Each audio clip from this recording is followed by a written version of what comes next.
warahmatullahi wabarakatuh. Perkenalkan, saya Afifah Afra dari program studi Hukum Ekonomi Syariah. Pada video pembelajaran kali ini, saya akan membahas materi yang berjudul Dasar-dasar Hukum Pidana, berlakunya Undang-Undang Pidana, Tindak Pidana, dan Subjek tindak pidana. Materi ini sangat penting karena menjadi dasar untuk memahami bagaimana hukum pidana diterapkan di Indonesia.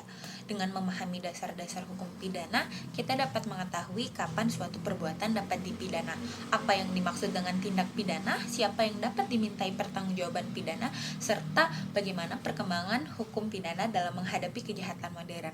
Baik, tanpa berlama-lama, kita mulai dari pembahasan yang pertama, yaitu berlakunya undang-undang pidana menurut waktu. Dalam hukum pidana berlaku asas yang sangat penting, yaitu asas legalitas. Asas ini diatur dalam pasal 1 ayat 1 Kitab Undang-Undang Hukum Pidana atau KUHP. Inti dari asas legalitas adalah bahwa tidak ada suatu perbuatan yang dapat dipidana apabila belum ada aturan hukum yang mengaturnya terlebih dahulu. Dengan kata lain, seseorang ini hanya dapat dihukum apabila pada saat ia melakukan perbuatan tersebut sudah terdapat undang-undang yang mengatur bahwa perbuatan itu merupakan tindak pidana. Asas legalitas ini memiliki tujuan untuk memberikan kepastian hukum dan melindungi masyarakat dari tindakan sewenang-wenang. Oleh karena itu, hukum pidana tidak memperbolehkan penggunaan analogi untuk memperluas rumusan tindak pidana. Selain itu, hukum pidana juga menganut asas non-retroaktif, yaitu larangan memberlakukan undang-undang pidana secara surut terhadap perbuatan yang dilakukan sebelum undang-undang tersebut berlaku. Meskipun demikian, terdapat pengecualian yang dikenal dengan asas lex metior, yaitu apabila setelah suatu tindak pidana dilakukan terjadi perubahan undang-undang dan aturan yang baru lebih menguntungkan bagi terdakwa, maka ketentuan yang lebih ringan tersebut dapat diterapkan.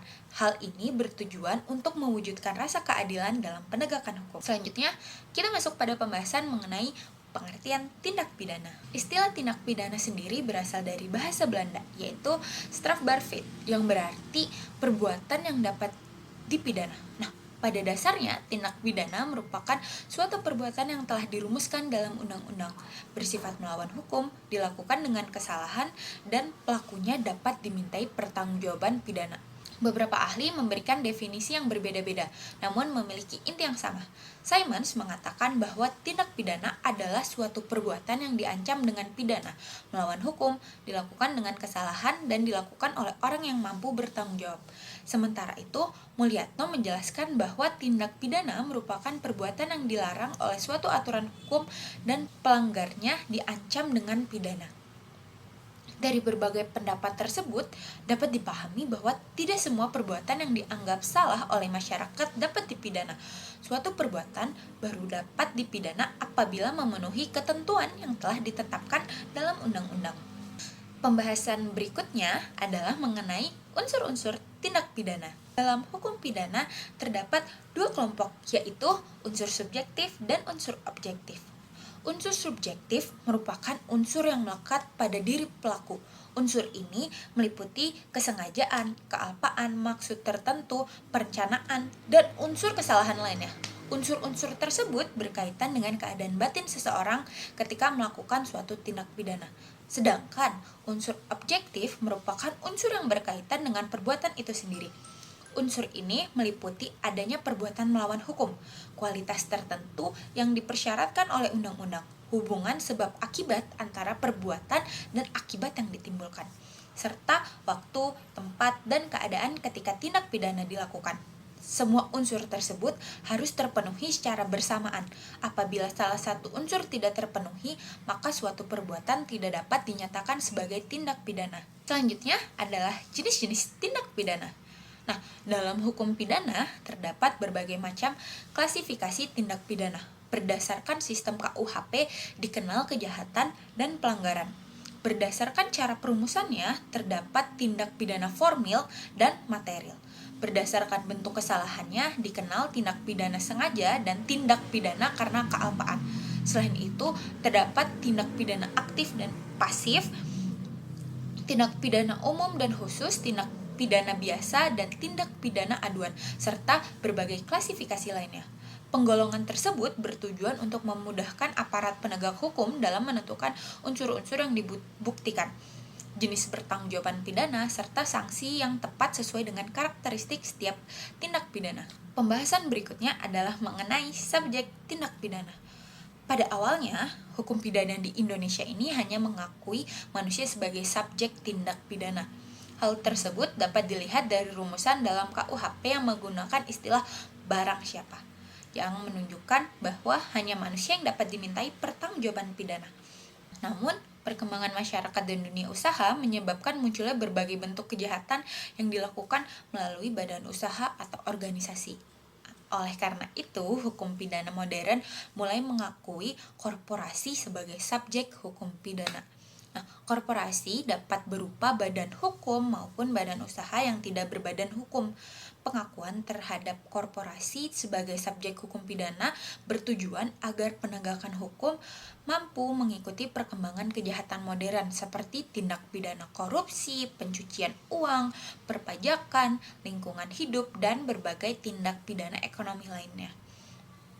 Pembahasan selanjutnya adalah manusia sebagai subjek tindak pidana.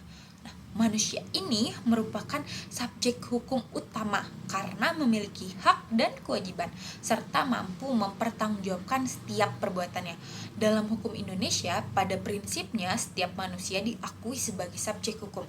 Namun, tidak semua orang memiliki kecakapan untuk melakukan seluruh perbuatan hukum secara mandiri. Misalnya, anak-anak yang belum dewasa atau orang yang berada di bawah pengampunan memiliki batasan tertentu sesuai dengan ketentuan peraturan perundang-undangan.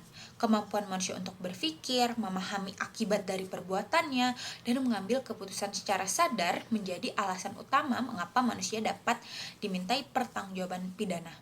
Dan yang terakhir, kita membahas mengenai perluasan subjek tindak pidana. Perkembangan teknologi, ekonomi, dan dunia usaha menyebabkan semakin banyak kejahatan yang dilakukan oleh korporasi. Oleh karena itu, hukum pidana memperluas subjek tindak pidana sehingga korporasi juga dapat dikenai sanksi pidana. Tujuan dari perluasan ini sendiri adalah untuk meningkatkan efektivitas penegakan hukum, memberikan efek jera terhadap pelaku kejahatan korporasi, melindungi masyarakat, serta memastikan bahwa setiap pihak yang memperoleh keuntungan dari suatu tindak pidana dapat dimintai pertanggungjawaban sesuai dengan ketentuan hukum yang berlaku.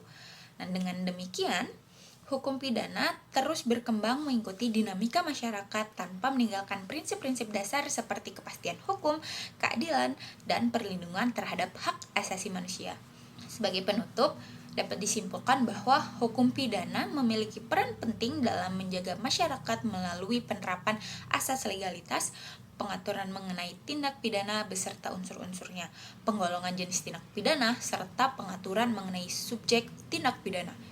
Perkembangan hukum yang mengakui korporasi sebagai subjek tindak pidana menunjukkan bahwa hukum pidana mampu menyesuaikan diri dengan perkembangan zaman, sehingga penegakan hukum dapat dilakukan secara lebih efektif, adil, dan memberikan kepastian hukum bagi seluruh masyarakat. Demikian materi yang dapat saya sampaikan. Semoga penjelasan ini dapat menambah pemahaman mengenai dasar-dasar hukum pidana. Wassalamualaikum warahmatullahi wabarakatuh.